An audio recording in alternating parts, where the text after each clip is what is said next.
It's as simple as it looks. Okay, good evening everyone. Sorry we're a little bit late. We'll try and get round to as many questions as possible. But if you raise your hand and we'll go to you. Could we start with John Cross, please? Hi, John. It's obviously incredibly daunting as a sort of a historical place, and it could be easily overwhelming for players. But is it somewhere that you look to players to really sort of stand up and be inspired by it? Can it be an inspirational place for the players in the squad tomorrow night? Yeah, I think so. It's an arena. I was just speaking actually about I only played it once in my career, England-Spain, and we lost 2-0, and I don't think I got a kick. Xavi and Iniesta were in their heyday. But I absolutely remember the size of the stadium. So for our players, some young players that we've got, we know in the squad, but also we have some players that have achieved a lot. Champions League winners, World Cup winners, and these things. So I don't think it's something completely new to them. But of course, this is a stadium that, and the quarterfinals, an occasion, and we have to play the occasion because levels go up at this point in the competition. But we have to come in with a belief that we can perform under that pressure. Okay, we'll go to Matt Dunn. Frank, the players have got to do that, and you're old in the tooth, 44-year-old now. But do you still dream when you come to places like this? Oh yeah, this is amazing. I've been fortunate enough to manage in the Champions League in 2 seasons, and as a player, it was always the special competition. And so to be here as a manager, particularly when a week ago today, even I didn't know I'd be here, is a huge honour for me, of course, and was a big part of my thought process of taking on the challenge here. This is an amazing challenge for me personally, as well as obviously for us as a team and a club. So yeah, I'm very looking forward to the occasion myself. There's some obvious parallels with Roberto Di Matteo and what happened 10 years ago. What can you draw from that? What's your memories of that? And have you spoken to him at all? No, I haven't spoken to Robbie. I exchanged some messages with a few people. Obviously, a lot of people Chelsea related, Gus Hiddink and ex-managers and people in the game. But I haven't spoken to Robbie. I think there are parallels in probably a simple sense. We're ex-players. But I think the year Robbie was here, he was an assistant, but had a big awareness of the squad, and then got the job earlier in the year than I did. And I was part of that process. Obviously, he did an amazing job. I remember big parts of why he achieved what he achieved. So I think my situation is different in practice. I do have an awareness of the squad, but not a close hand to all of them. But I think I have to be careful making that parallel, because also we have very tough games in front of us starting tomorrow. So there's a lot of work to be done, but we're very committed to trying to if we can, create our own little bit of history. But the steps in front of us are very difficult, of course. Okay, go Nizar Kinsella.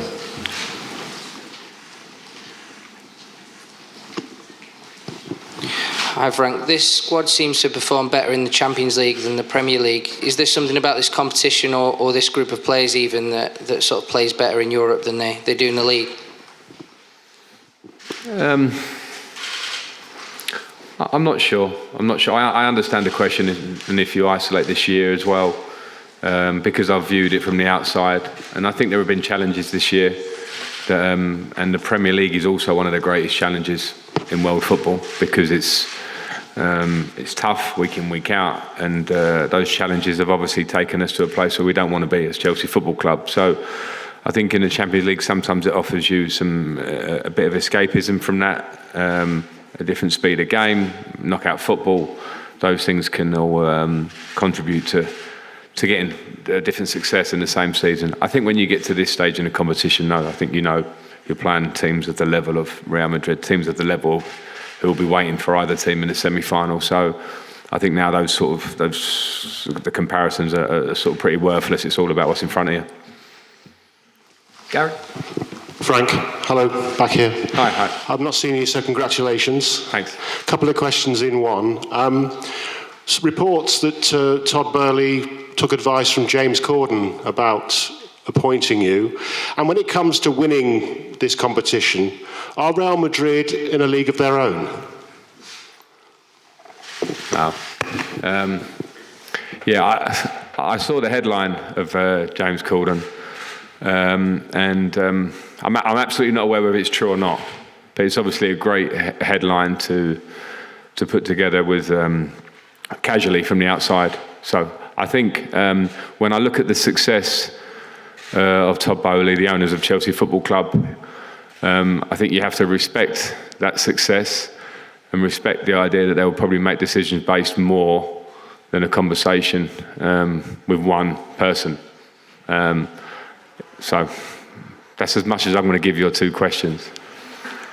Okay. Gentleman there. Hola, Frank. Hello, Frank, and the review for Spanish television in Spanish. After what happened here last year, the comeback from Real Madrid, what can you tell us, Mr. from Chelsea, to your players before the match starts tomorrow? What are you going to tell your players after what happened last year?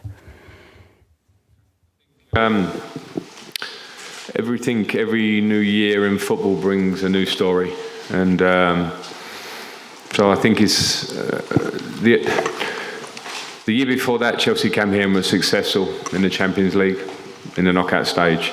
Last year, Real Madrid produced I wouldn't say a comeback, but it was an incredible game that changed in the last moments of when Chelsea looked to be strong and then Real Madrid. One thing I will say, having watched Real Madrid and having a relationship with Carlo Ancelotti, who's been incredible in his time here, that the players have to understand is that this is a special arena and a special football club, and anything can happen, and some things you can't control. So we have to control what we can control with what we have now, understand the quality of the player in the Real Madrid team, lots of quality throughout that team. But my focus will not be on last year, it will be on what we can do now as a team. Gentleman at the front. Hello, I'm Marcelo Doval from Dosis Futbolera. Hi. What kind of game do you have to play tomorrow in order to get alive to the second game in England? I think we have to understand the strengths of the Real Madrid team, which means in terms of their qualities in possession and their individual talent, we have to be very, very disciplined with our game off the ball against Real Madrid. Understand the threats. There's some very clear threats individually in their team, ways that Real Madrid like to score and regularly score, and how they want to control the game. So we have to be defensively good against that. But I think we also have to show our own strengths in our game, and the players will be aware of how we want to approach the game. We have to have belief. We have to follow the idea, because in a high-level game, the biggest thing can sometimes be the mentality of following through with what the idea is under pressure. So we have to be, at this level, you have to be spot on with your game to take it back to Stamford Bridge next week in front of our home supporters. Hi, Frank. Sorry, I was going to say, it's very unusual for a coach to come in and the first big European game is a quarter-final of the Champions League. But in a strange way, does it feel different for you? Because you got Chelsea into the knockout stages last time, but it was sort of taken away from you. So it must feel like you've almost earned the right to be here anyway.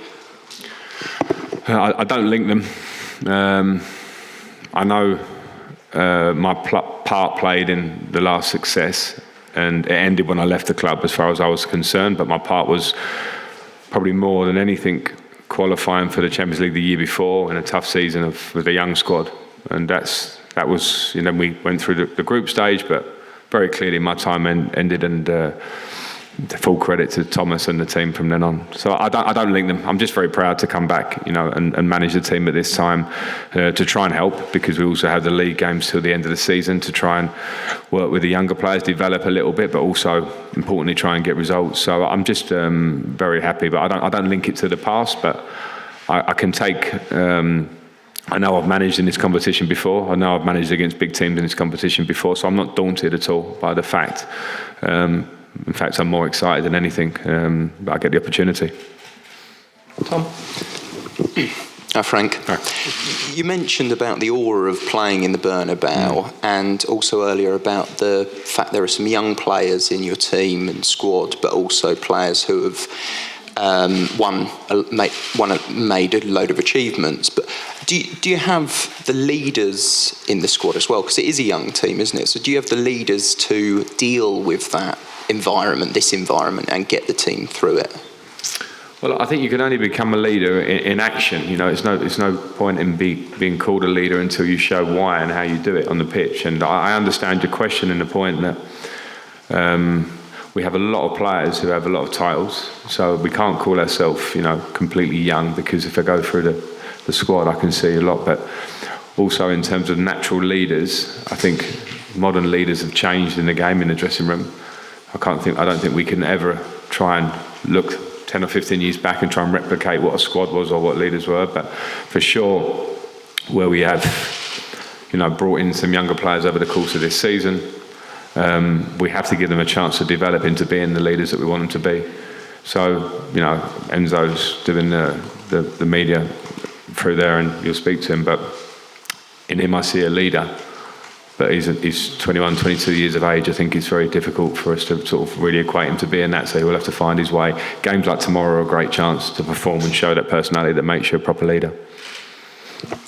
Hi Frank, just on the team news, are Thiago, Mason and Ngolo ready to be involved tomorrow? And then also, in terms of the belief and character that you need to show, this team's character has been questioned at times this season when there have been setbacks. It seems they haven't responded that well. How do you feel that you can affect that?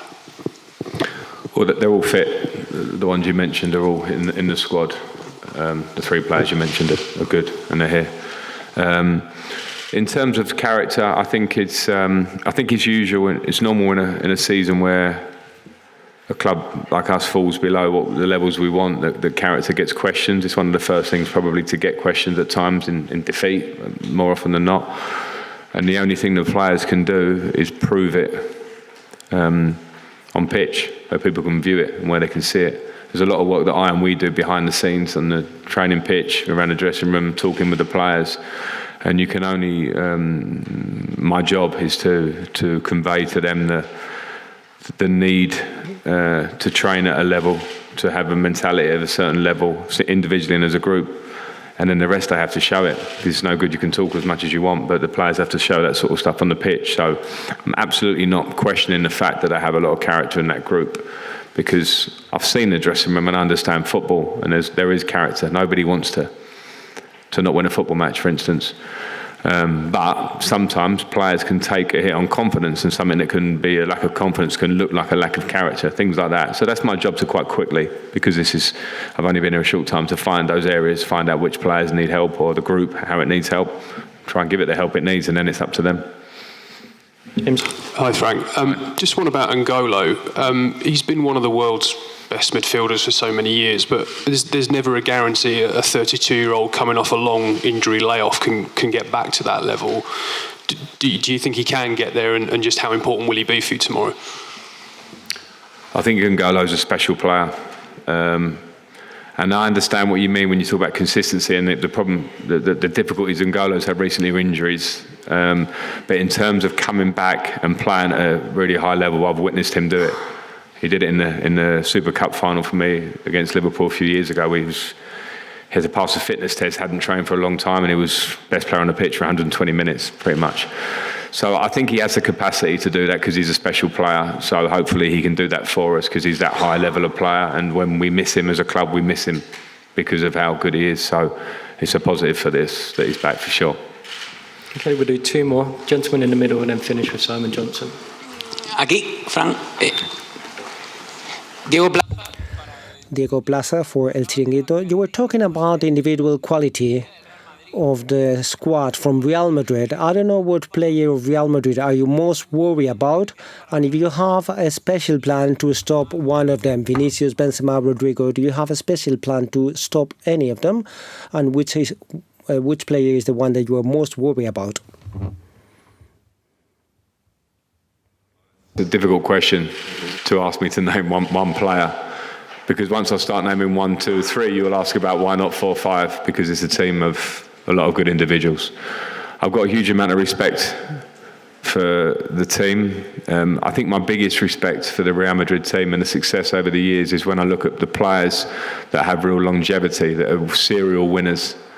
Benzema, Modric, Kroos, these players, because to appreciate what it takes at this level to win so regularly, keep motivation, affect the team around you and be the leaders of the group, which I think quite clearly they are, I think is what makes them the special players that they are. So I have huge admiration for them, and they all in a different way have these incredible qualities. And of course Vinicius Junior as well, as a young player, is some incredible qualities. So the way we have to try and work against it is be very clear to the players about those threats, and in certain areas of the pitch where we know the threats are repetitive, Vinicius Junior 1v1, these sort of things, Benzema's movement in the top area of the pitch, the players have to be aware of it and we have to deal with it.